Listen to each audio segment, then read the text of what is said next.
Thank you, thank you. I'm coming! Ready?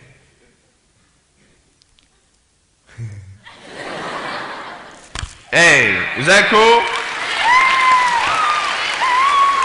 Awesome. I want to talk about like when I started, going to school and stuff, a lot of people put me down, you know what I mean? Like people tease each other. I mean, people come up and say, hey, you're fat, you're fat, you're fat, you're fat, you're fat, you're fat, you're fat, you like, lose some weight, and you're like, you go home and you look at yourself in the mirror and go, I'm fat, right? And so many people tease each other. Oh, you're too short, you're too tall, you look whatever. Different hair and all that. It doesn't matter. See, the thing is, when you're in school, when you're growing up in life, it actually sort of matters to people how you look. And then it matters to you because it matters to others. Why? Why does it matter how you look? Because if they don't like you, then who will? If they don't accept you, then who will? And the fear that we have is that we're going to be alone.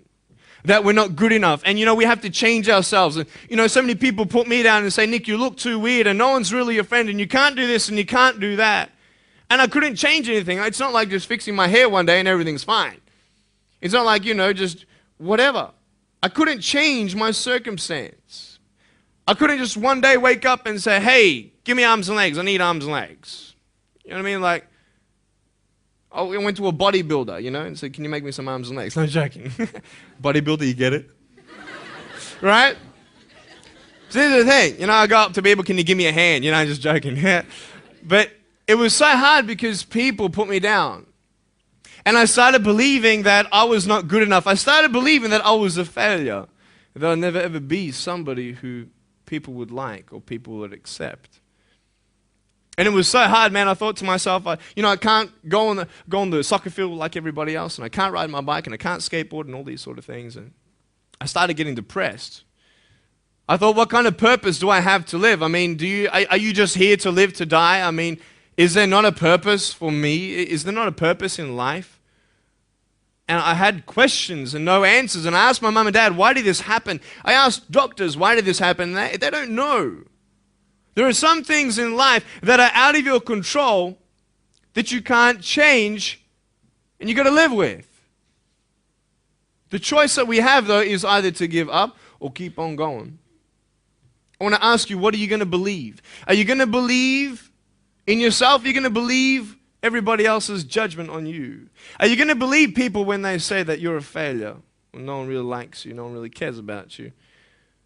And it's not really to say that, hey, you need someone to come up and say, hey, really, I like you, I care about you. No, it's not that, but it's the fact that people put you down. People don't even look you in the eye. People ask you how you are, and you say fine, but you're not fine, and they'll never know that. I tell you, life is interesting. Life's a journey. See this phone here? Let's say that I want to go to the phone, right? And I start from over here.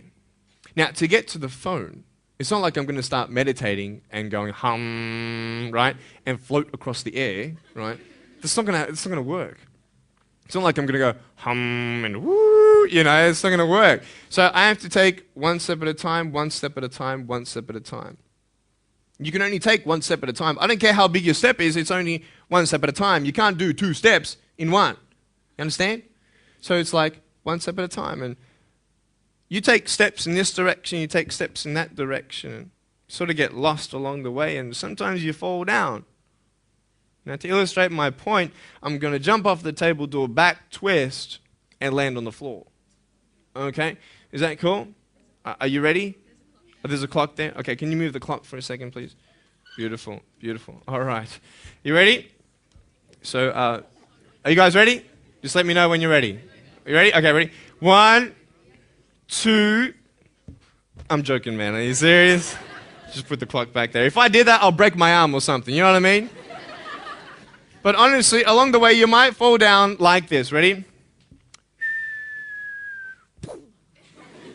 Right? Hello! Right. So what do you do when you fall down?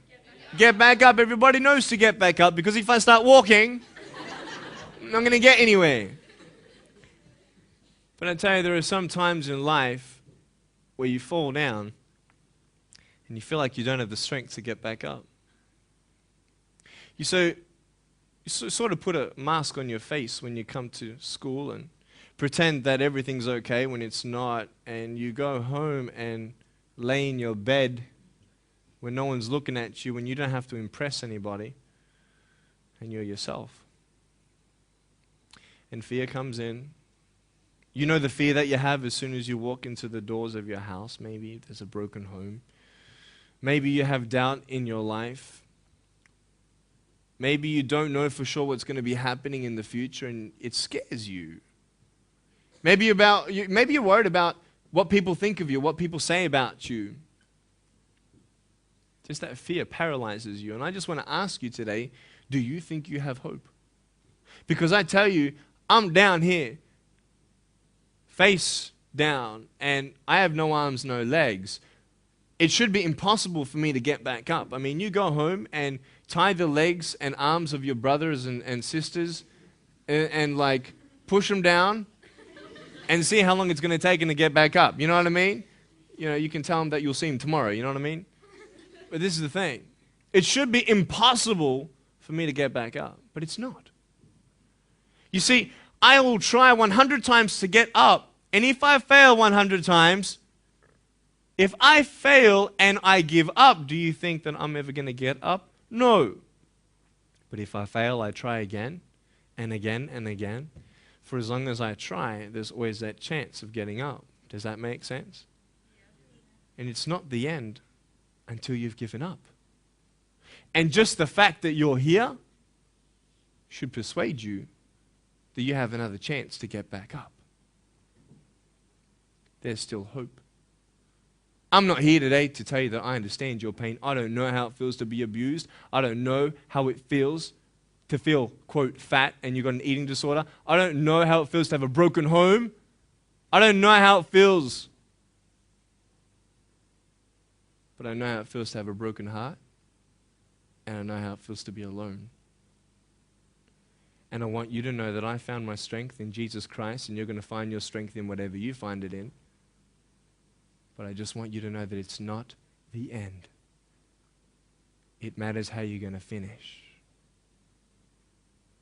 Are you going to finish strong? And you will find that strength to get back up like this.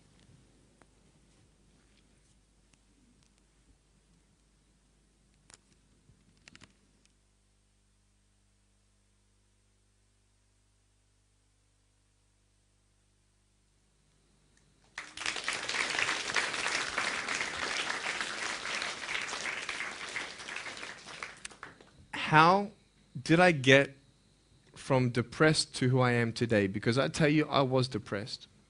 When I was age 8, I used to concentrate on the things I didn't have. I wish I had arms and legs, and I wish I could do this, but what can I do? You see, I have a choice, and that's what I want to talk about today, choices. I can either be angry for not having arms and legs or be thankful for my chicken drumstick. And you see, I can still do a lot of things. At home, I can brush my teeth, comb my hair, get myself ready in the morning. And I'm traveling around the world. It's amazing. But I had to ask myself a couple questions. And the first question was really, who am I? Who am I? I'm Nick Vujicic, but who is that? And it's funny how the friends around you sort of determine who you are. You change yourself. You come to school. And everybody swore around me at high school, so I started swearing. Why? Because it's the cool thing to do. Everybody swears. So I don't want to be left out. And I want to be accepted, so I started swearing. You go to a party, everybody's drinking, so you drink. Why? Well, everybody else around me is doing a big deal. And you start losing yourself, and you start putting your security in temporary things. You start putting your happiness in things that won't last. You can get drunk all you like, but in the morning, you're going to be sober with a headache with the same problems. You want to be high the rest of your life on drugs? Everybody says, don't do drugs, don't do drugs. Well, why? Why do we even go there? It's either out of curiosity, peer pressure, or trying to escape reality. Basically, three things. That's why we go to drugs.